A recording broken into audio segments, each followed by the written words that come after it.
Hey guys, tonight we're not diving into battles or royal intrigue. There's no urgent emperor pacing a throne room, no messengers galloping through mountain passes. Instead, we're entering a quieter world, one of slow movements, candlelit cloth, and the sound a silk thread makes when drawn through fabric so gently it barely whispers. You probably won't survive this unless you're professionally trained in watching someone thread a needle for 7 minutes and somehow enjoy it more than fireworks. So before you get comfortable, take a moment to like the video and subscribe, but only if you genuinely enjoy what I do here. Post your location and local time in the comments. Now dim the lights, maybe run a fan or a warm diffuser, and let's ease into tonight's journey together. It's early in the palace quarter. The sun hasn't fully risen. The tiled roofs are still shadowed in mist, and the stone floor under your feet is cool, smooth, a little damp with dew. You step quietly, careful not to echo. You pass through a corridor hung with gauzy white curtains, stiffened at the corners from months of use, gently swaying in the morning air. At the end is a small, square room where four women are seated around a low table. They aren't speaking, but they're awake and working. One of them dips her fingers into a tiny porcelain bowl, warm water and rice starch. She uses it to smooth a length of white silk stretched across a wooden frame. Another brushes loose threads away with the soft edge of a feather. Here's your mainstream historical fact in Imperial China. Particularly during the Tang and Song dynasties, silk workshops were often housed inside palace grounds. These weren't loud, bustling places. They were quiet, ordered rooms where teams of women worked for hours without raising their voices. The work was slow, meditative. Every stitch counted. Every fold of fabric had ritual significance. The workshop didn't wake with sound. It woke with light. A thin paper window shifts. The sunlight moves into the room gradually, filtered through mulberry paper panes and bouncing off porcelain cups. The women lean closer to their work, not because they're straining, because the light is perfect. Fringe detail palace seamstresses often began their day not with cutting or dyeing, but with stillness, rubbing smooth river stones across the cloth to remove tension in the threads before stitching. It was called quieting the silk, and it could take longer than the actual embroidery. You kneel beside a small table where a bowl of red thread rests. A woman to your left holds a needle no longer than her finger.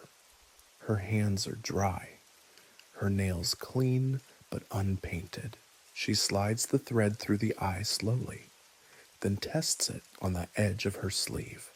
Just a single pull, a whisper. This is your journey style immersion. You're handed a length of silk. You don't sew, you don't dye, you just feel the cloth. It's cooler than you expected, smooth but not slippery, as if it remembers being alive. The head seamstress passes behind you.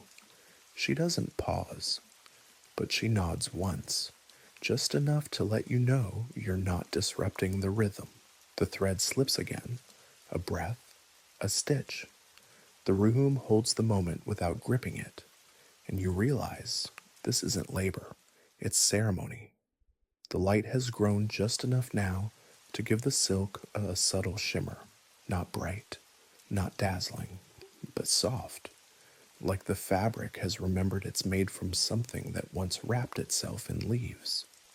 You step into another chamber, this one even quieter, if that's possible. There's no table here, just trays lined with fine branches. each bearing dozens of tiny white cocoons. A slow, earthy warmth fills the space, and you can hear them, faint, rustling sounds like paper being folded by very small hands. This is the beginning of the thread. Here's your mainstream historical fact. Silk in Imperial China began not in a loom, but in carefully tended mulberry groves and worm houses.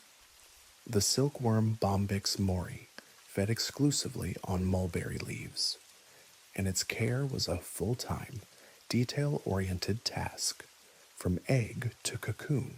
Each stage was monitored by women who observed temperature, humidity, and leaf freshness with near monastic focus. The worms weren't pets, they weren't livestock, they were collaborators in the rhythm of silk. One of the trays near you shifts slightly as a woman picks it up. She doesn't startle the worms. She knows how to move slowly. She carries the tray to a low platform and gently brushes a few dried leaves aside, revealing fresher ones beneath. The silkworms respond, not by rushing, but by resettling. Fringe detail in some imperial workshops. It was customary to hum softly while placing new leaves on the trays. Not to soothe the silkworms, who, as far as we know, don't care, but to regulate the worker's own breathing. The hum created a rhythm, and that rhythm created fewer mistakes. You watch as another woman takes a single cocoon from a dish and places it in a small bowl of warm water. Not hot, just enough to loosen the filament. She rotates it slowly between her fingers. No tools, just touch. Here's your scholarly uncertainty. Did the earliest silk harvesters think of their work as scientific, ritual, or both? Some scholars argue that silkworm care became a kind of spiritual practice, interwoven with notions of patience, rebirth, and seasonal timing. Others believe it remained entirely practical, but the level of attention given, especially by women of the palace, hints at something deeper than simple agriculture. You lean forward now. The water in the bowl has begun to cloud slightly, the loosened thread rising like smoke. The woman takes the end between her fingers and pulls, gently, slowly, and without pause. The silk unwinds in one unbroken filament, so fine it nearly vanishes in the light. This is your journey-style immersion. You are handed your own cocoon. The water is warm. The weight of the cocoon in your palm is nothing. But when you begin to spin it, the thread lifts, light, continuous, obedient to your quiet hands. You don't measure. You just feel when it's time to pause. Across the room, someone folds the empty tray cloth. Another opens a window shutter the width of a hand. The worms shift again, not in protest, but in habit. The leaves are fresh. The thread continues, and nothing here is hurried. The room you enter next feels even softer somehow, not because of what's inside, but because of what's not. No trays of cocoons, no bowls of water, just still air, aged wood, and the hushed presence of machines that barely move unless asked with care. You're in the loom chamber. The looms themselves are made of polished wood, some wide, some narrow, some older than the women who use them, but none are working yet. They sit like resting animals, paused in mid-breath, their threads hanging loose like thoughts not yet spoken aloud. This is the quietest room so far. Here's your mainstream historical fact. Looms used in Imperial China ranged from simple backstrap looms to more complex treadle looms. In palace workshops, large vertical or horizontal looms were common, used by expert weavers to produce wide bolts of decorative silk. These weren't operated with speed. Precision was the priority, and silence, believe it or not, was part of the technique. Excess noise meant poor control or tension not properly set. You sit beside one such loom. A young woman is seated in front of it, feet bare, one hand resting lightly on the weft shuttle. She doesn't begin, not yet. She's watching the light from the paper window behind you, waiting for it to angle just right across her work. Because silk doesn't lie. It tells you when the thread is ready. Fringe detail in some Imperial records. Supervisors would walk through loom rooms barefoot, not to keep things clean, but to hear if the floors creaked during weaving. A quiet floor meant a steady rhythm. A soundless room meant the thread was being treated correctly. Noise, one manual said, is a mark of hurry. At last, the weaver lifts her foot. The treadle dips. The threads lift in a slow fan. She pushes the shuttle through with one hand, pulls it back with the other. The sound is barely there. A soft wick, followed by stillness. One line, then wait. She checks the thread tension, adjusts one loop, then another wick. Here's your scholarly uncertainty. How were weaving rhythms learned and passed down? Some believe they were taught through direct apprenticeship, one woman sitting behind another, mimicking movement. Others argue the rhythms were felt more than instructed, absorbed through weeks and months of patient repetition. Few written records remain, but many cloths do. You stand slowly, moving to a loom at the far end of the room. Its shuttle rests unused. You place a hand on the frame. The wood is smooth from decades of contact. Someone has tied a red thread around the top beam, not for function, for memory. This is your journey-style immersion. A weaver gestures for you to sit. You do. She doesn't speak, just nods once and places the shuttle in your hand. You press your foot gently. The threads rise. You pass the shuttle through. It doesn't go straight. It doesn't matter. She smiles, not at your effort, but at your stillness. Another thread joins the growing cloth, and you begin to understand the loom is not a tool. It's a partner, and like all good partners, it waits for you to listen. The weaving room falls behind you, and you step into a courtyard washed in the soft, slanting light of late morning. The breeze has picked up now, just enough to stir the bamboo screens and flutter the hanging ribbons of scrap silk tied near the doorways.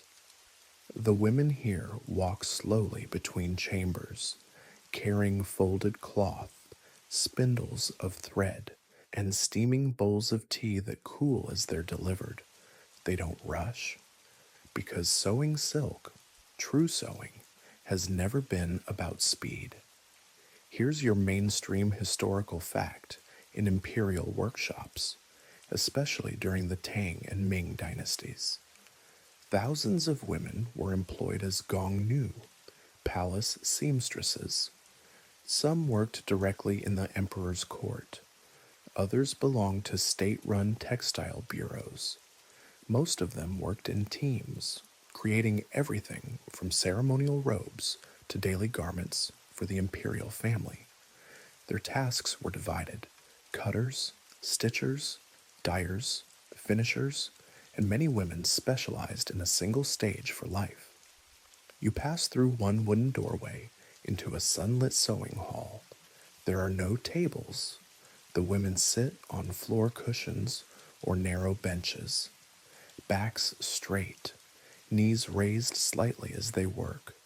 No one looks up at you, but no one minds you being there.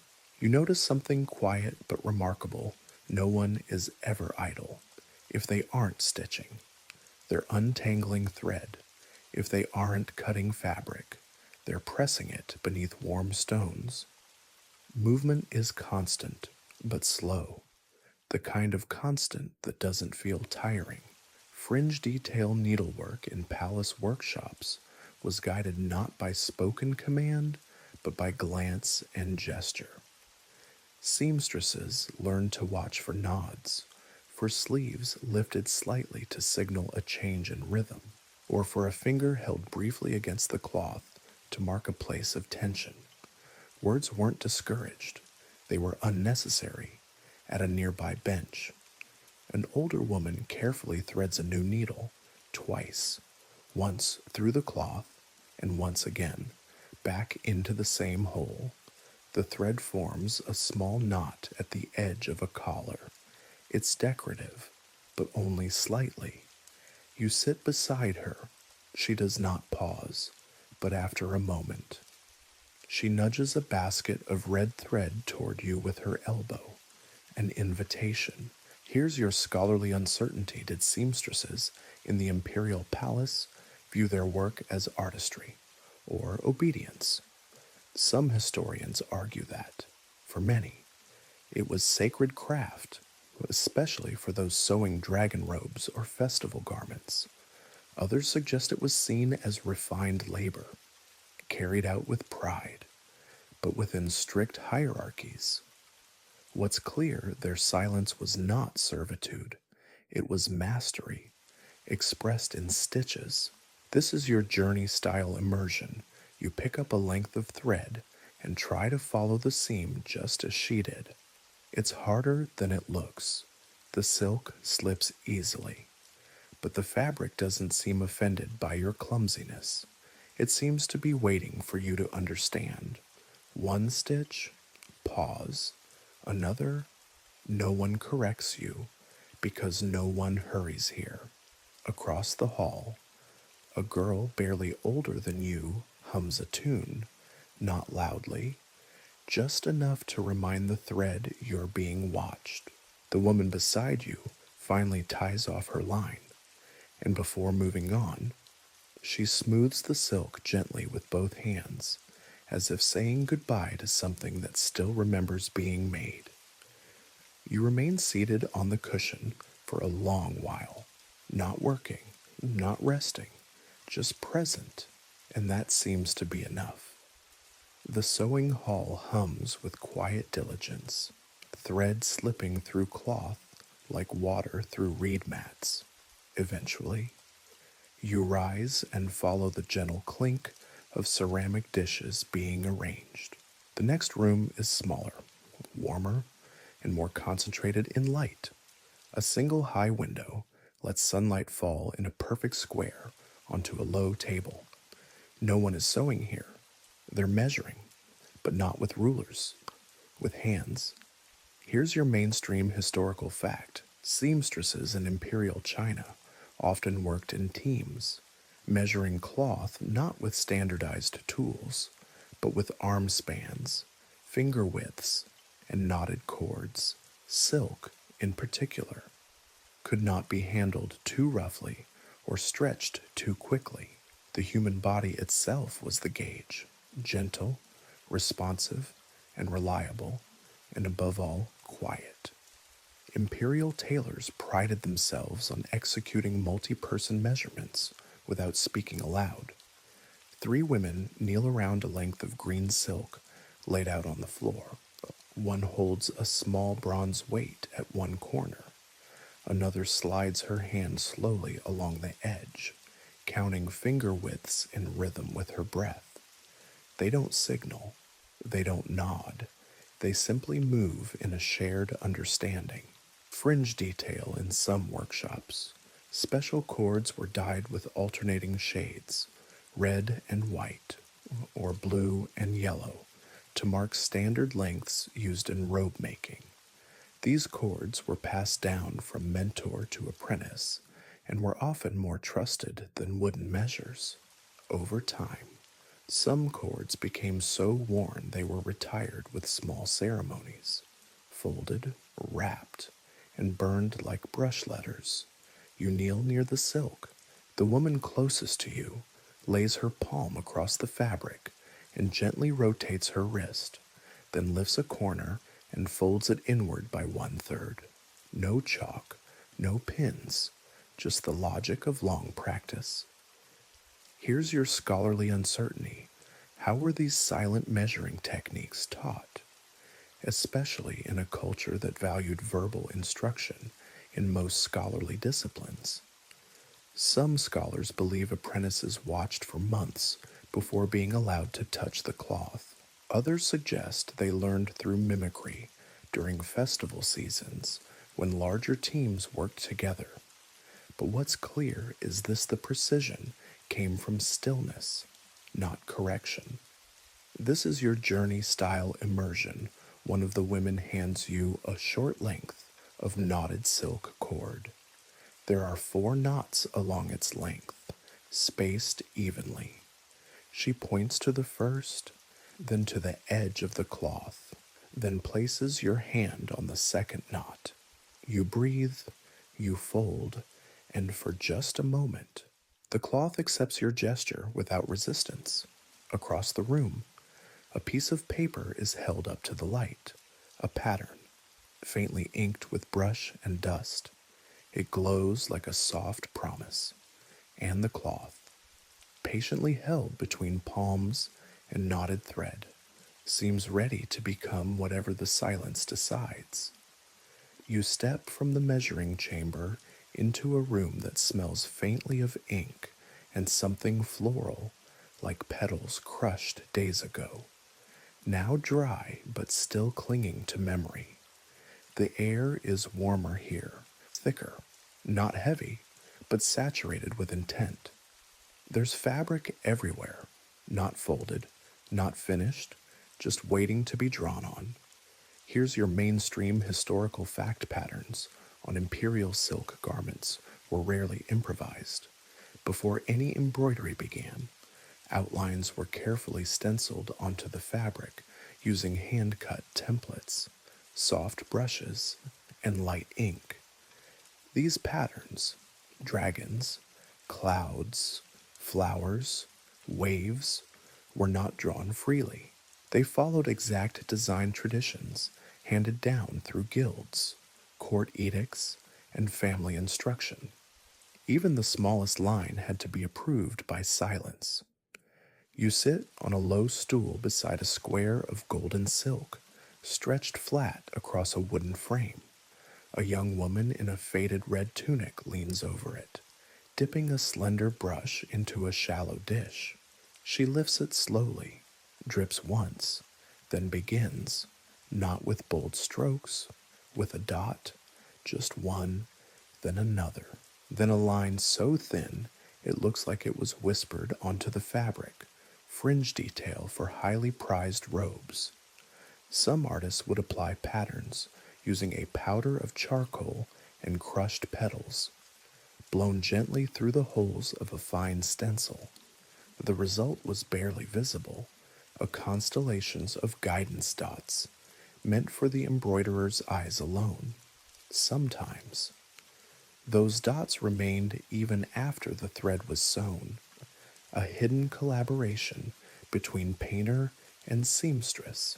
You watch as a second woman lays down a cutout stencil, places 5 jade beads along its edges to hold it still, and carefully presses a brush through each opening.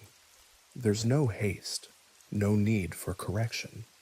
The brush obeys because the hand is calm.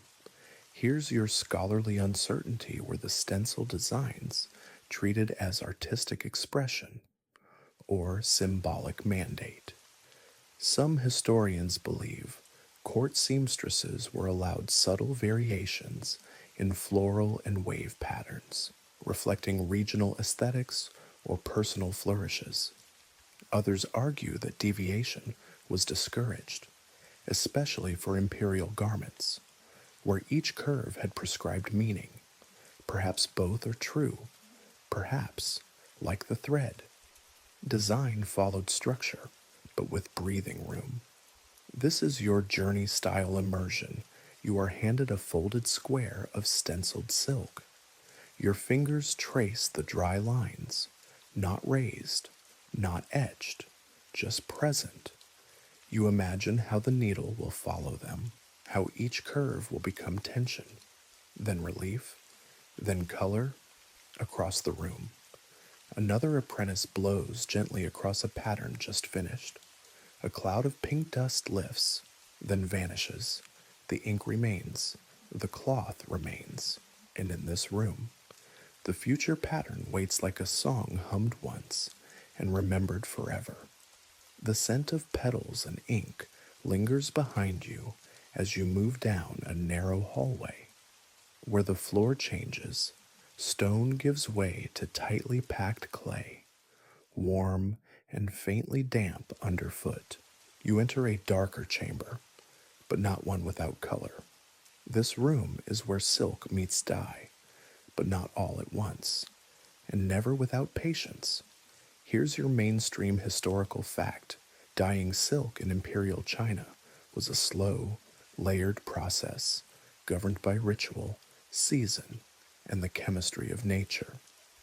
Most dyes came from plants: indigo, gardenia, madder, safflower, and bark soaked in aged clay pots for days or even weeks. The water temperature, sunlight, and timing mattered as much as the pigment itself. Cloth wasn't dipped once and forgotten. It was steeped, lifted, some aired, checked, and re-dipped. Between each step, stillness. You step toward a long trough lined with polished ceramic jars. Each holds a different dye bath, none of them bright at first glance. Just earthen shadows, dull green, murky gold, so dusty red. But that's how silk begins. It resists drama.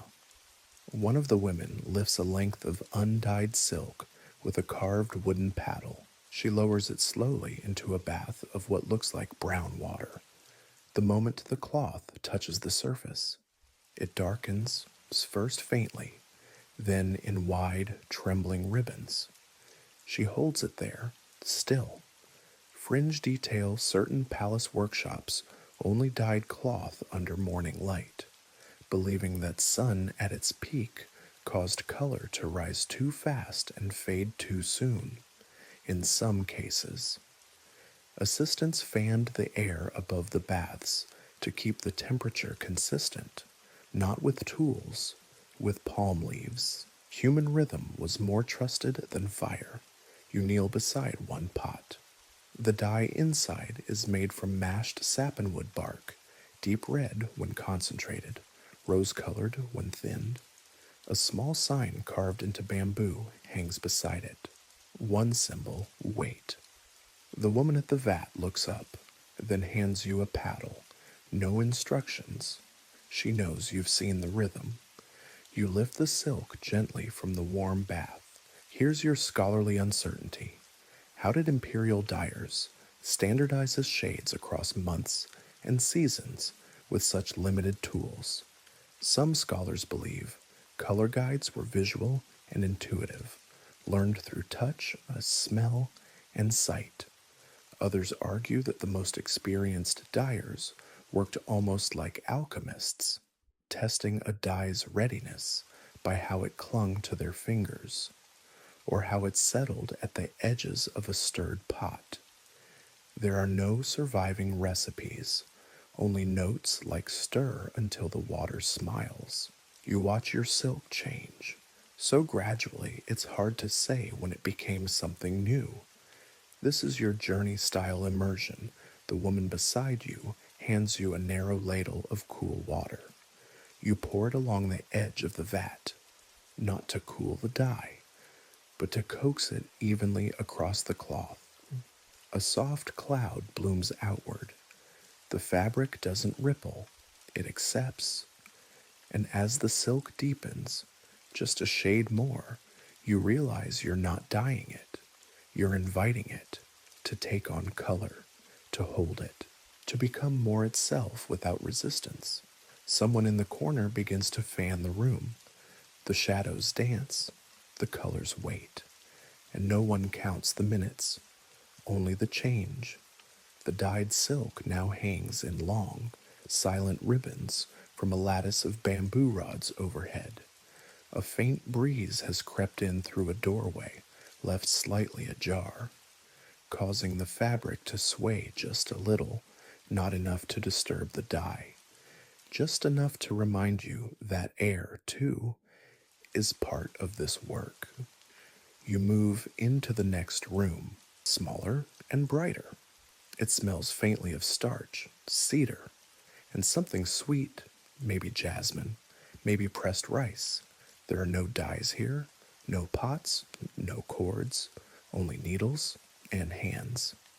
Here's your mainstream historical fact: embroidery in Imperial China was more than decoration.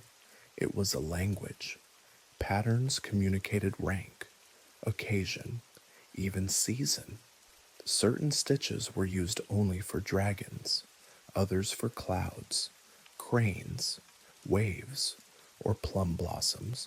Seamstresses were trained not only in how to place thread, but when to pause, how to breathe, and how to match the needle to the cloth's resistance.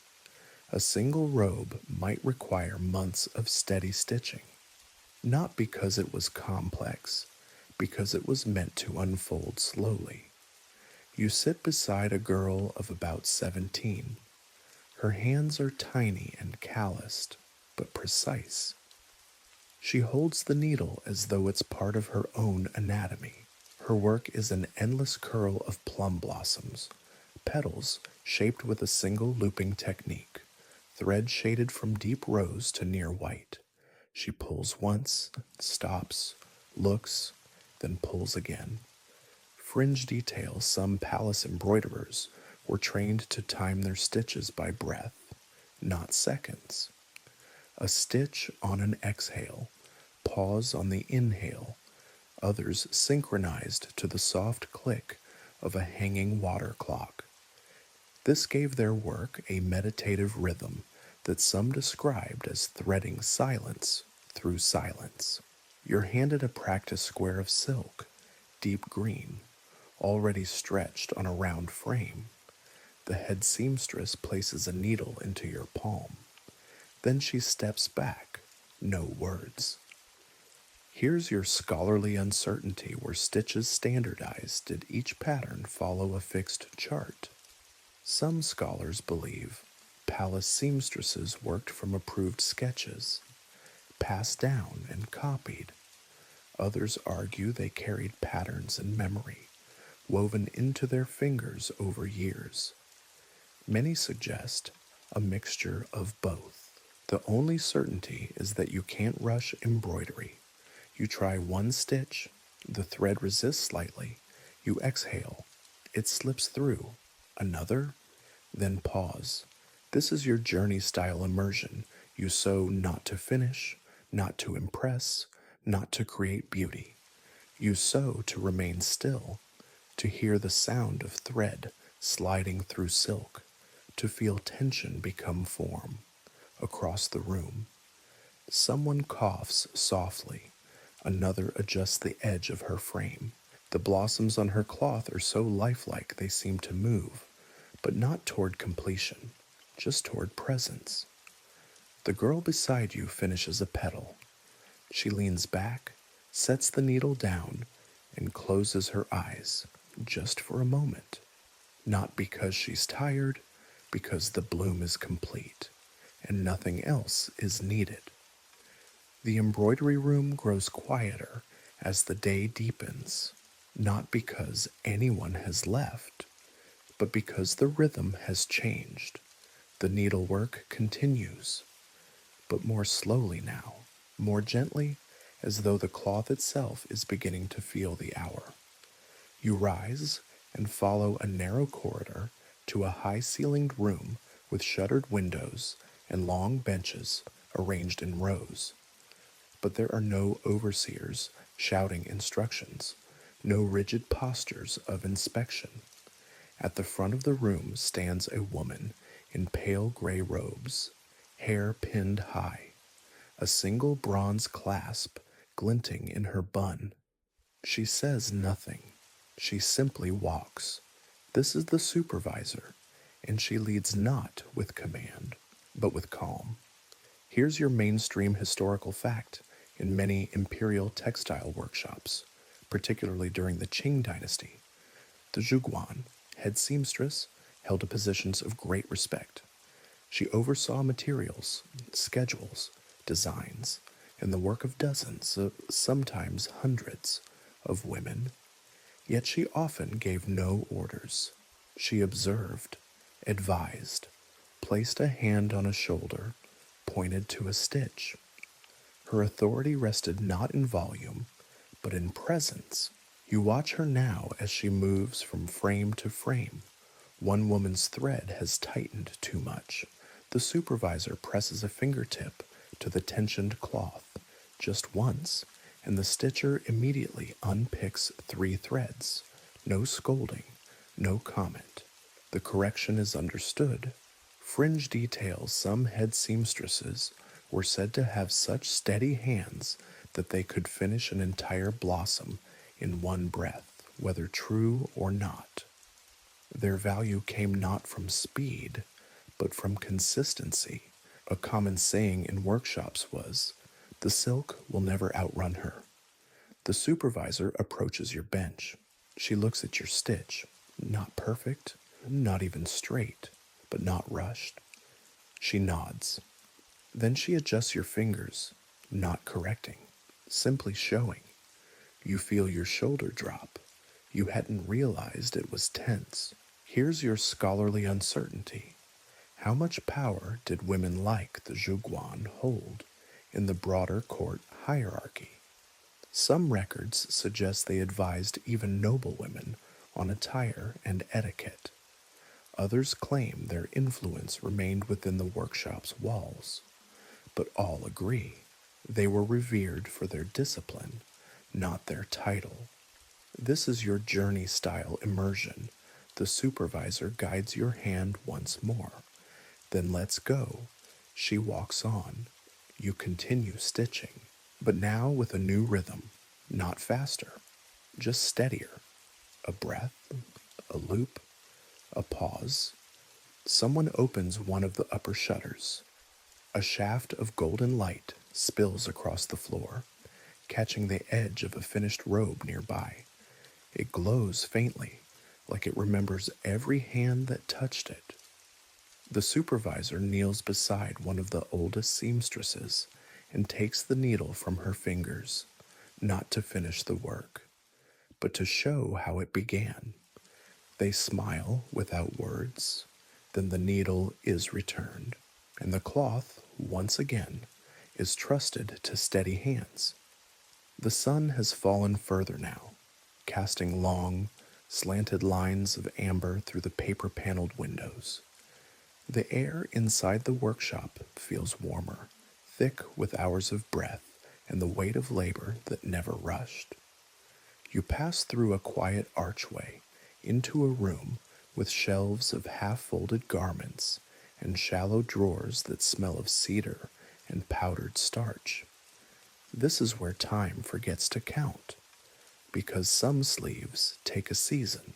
Here's your mainstream historical fact in Imperial China, especially within court workshops. The completion of a single ceremonial robe, like a dragon robe or wedding ensemble, could span months. Silk embroidery, layered patterns, gold couching, and delicate edge finishing were never rushed. Seamstresses often worked in rotations, stitching a little each day, resting their hands in between. The goal wasn't completion, it was continuity. The garment wasn't made all at once, it grew. You sit beside a seamstress, arranging a robe in progress. The collar is complete. The sleeves are half done. A phoenix tail in soft gold thread curls across the left shoulder, unfinished at the tip. It ends mid-stitch, as if frozen in thought. Fringe detail in some palace workshops. Unfinished garments were given specific resting spots, folded on a precise angle, with a strip of mulberry paper placed across the last stitch. This signaled both a pause and a promise. In rare cases, seamstresses would leave tiny marks stitched beneath a fold, a thread left trailing, to remind themselves where they stopped. Across the room, another woman lays out her frame and begins where she left off weeks ago. No searching, no confusion. Her hands remember. Here's your scholarly uncertainty. How were multi-season projects tracked without written records? Some scholars suggest that stitchers used visual rhythm, repeating color and thread length across sections as memory anchors. Others believe teams passed knowledge person to person, like musical phrasing, each hand learning to hum the previous one's tune. You're handed a folded sleeve. You unfold it carefully. The pattern fades slightly near the edge. Sunlight has touched it, but not ruined it. A corner has been basted with loose stitches, notes from someone else's hands. You pull the thread gently and begin the next line. This is your journey-style immersion. You stitch slowly, each loop following a ghost trail left by someone who may not even be working here anymore.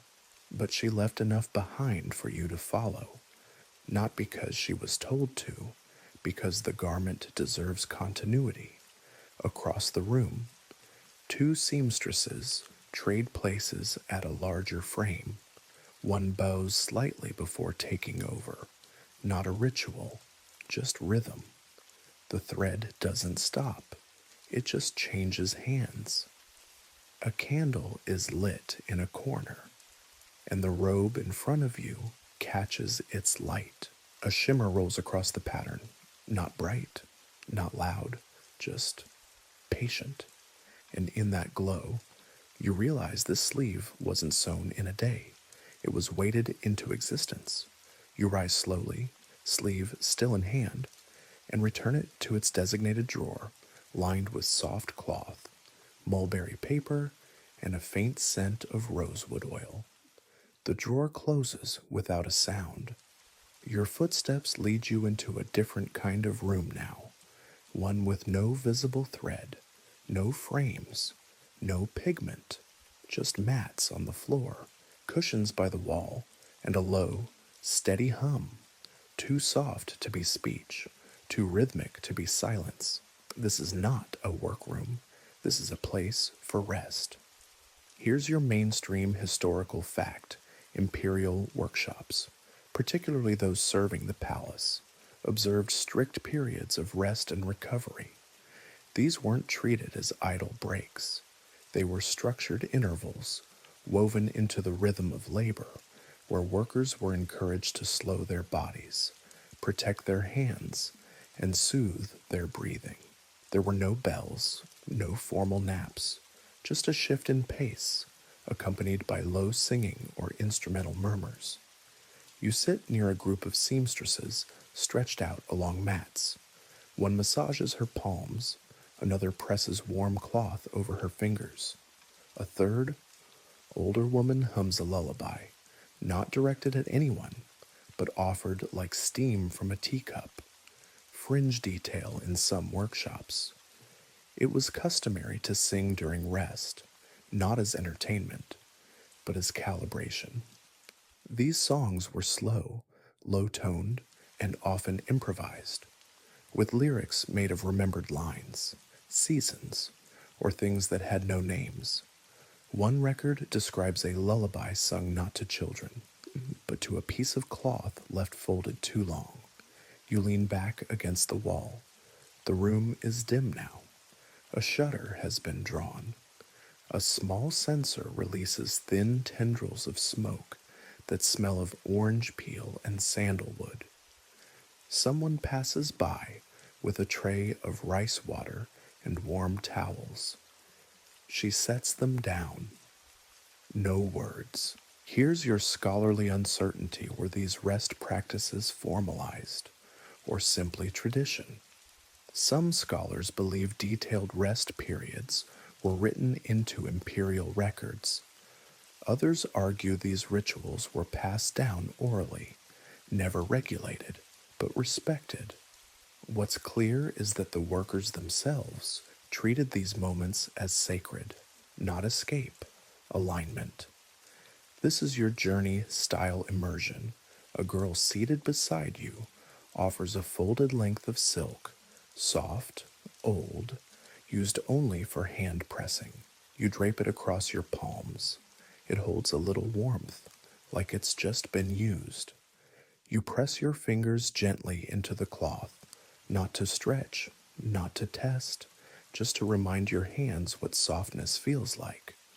A flute begins to play in another room, distant, uneven, as though the musician is still deciding on the notes. It doesn't interrupt, it joins. One seamstress begins humming along, only half on pitch. Someone else laughs, once, quietly, and stretches her legs. There is no countdown here. There's only breath, only silk folded beside tea, only hands remembering their own shape before picking up the needle again. The lull of rest lingers in your limbs as you leave the quiet chamber. Your feet carry a little more weight now, not from exhaustion, but from stillness, as if your body has remembered it doesn't need to move quickly to be useful. You step into a long hallway where finished garments hang from ceiling hooks, sleeves slightly swaying, hems brushing the floor just barely. The air here is cooler again, more alert, but still calm. This is the finishing room, where edges are smoothed and days are quietly forgotten. Here's your mainstream historical fact in palace workshops. Completing a robe was an act of subtle skill.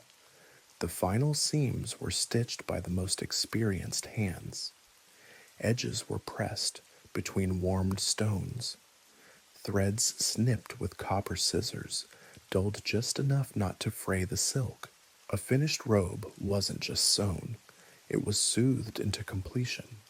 The last touch was often invisible, designed to disappear, even as it secured the work so forever. You watch a woman roll the hem of a robe beneath her fingertips. She runs a single strand of thread through a tiny loop, then ties it in a knot so small it seems to vanish into the weave. She breathes out slowly, not in satisfaction, but in closure, fringe detail in some traditions. The final stitch of a garment, especially a robe for royalty, was made with a silent bow, not out of reverence for the wearer, but out of respect for the hours that had gone into its creation. The robe wasn't finished, it had been released. At another table, a seamstress runs a warm stone, oval, polished, along the edge of a collar. She moves slowly, following the same line 4 times. The 5th pass is done without contact, just air. Here's your scholarly uncertainty. Did these final touches serve ritual purposes, or purely functional ones? Some scholars argue the repetition of gestures, pressing, folding, knotting, held spiritual weight, grounding the garment in its purpose. Others view it as practical technique. But when the same woman smooths the same hem 3 times longer than needed, you begin to wonder if ritual and function were ever separate. You're handed a finished sleeve. It's soft, shaped, and waiting to be folded. You place it on the table, line up the seams, and begin pressing from cuff to shoulder with your palm. This is your journey style immersion. Each pass of your hand tells the cloth it is ready, not declared, not confirmed, just recognized. Across the room, a completed robe is lifted gently onto a wooden frame. No applause, no display, just one woman placing a fingertip on the shoulder seam, then stepping back, Another begins tying thin paper around it, protecting the embroidered animals from dust. The final knot is tied with thread from the robe itself. Nothing added, nothing foreign. You close your eyes for a moment. You don't fall asleep. You just stay still long enough to feel the thread loosen in your own chest. The robe is done, and the day, softly, disappears with it. You pass through a narrow screen door and enter a cooler room, lit only by low wall lanterns and the faint glow of dusk beyond the shutters. The air is quieter here, not because the sounds have stopped, but because they've softened to the edge of silence. This is where finished garments are prepared for departure, not for presentation, but for memory. Here's your mainstream historical fact in the Imperial textile system. Garments, once completed, were not simply stored, they were wrapped, padded, labeled, and shelved with care. Robes were layered between soft papers made from mulberry pulp or rice husks, sometimes with lavender buds or pressed bamboo leaves added to the folds to deter insects. The garments were bundled more like sacred texts than clothing, because they weren't just cloth, they were symbols of events, seasons, names, days. You approach a long table where a robe has been laid flat. It's folded in thirds, then again in half. But no creases are sharp. Every line is coaxed, not pressed. Fringe detail when packing garments for the emperor or empress. Some seamstresses would write a single character, Jing, for quiet respect, on a ribbon of paper and tuck it into the final fold. It wasn't for the wearer, it was for the cloth itself. A way of saying thank you. You kneel beside a stack of finished robes. Each is wrapped in soft gray cloth and tied with thread the same color as its embroidery. Nothing is labeled in ink. Instead, a feather, a sprig of pine, or a bit of colored thread is slipped under the tie, a secret code known only to those who folded them. Here's your scholarly uncertainty. Did the women who packed these garments consider their work the final step in creation, or the beginning of forgetting? Some historians suggest that. For palace seamstresses, wrapping the robe was a goodbye.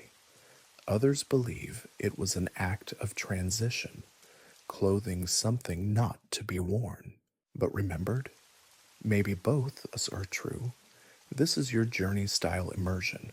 A seamstress hands you a square of mulberry paper. You hold it flat over a finished sleeve. Together, you fold, not sharply, just enough to hold a shape. Then she takes a thin length of red thread and wraps it around the bundle 3 times, pausing after each turn. You place the robe in a drawer lined with cedar chips and pressed camellia petals. The smell rises, faint and grounding. Across the room, another woman finishes her fold. She tucks in a bit of paper, not with writing, but with a pressed petal glued to its center. Peony, maybe, or plum blossom.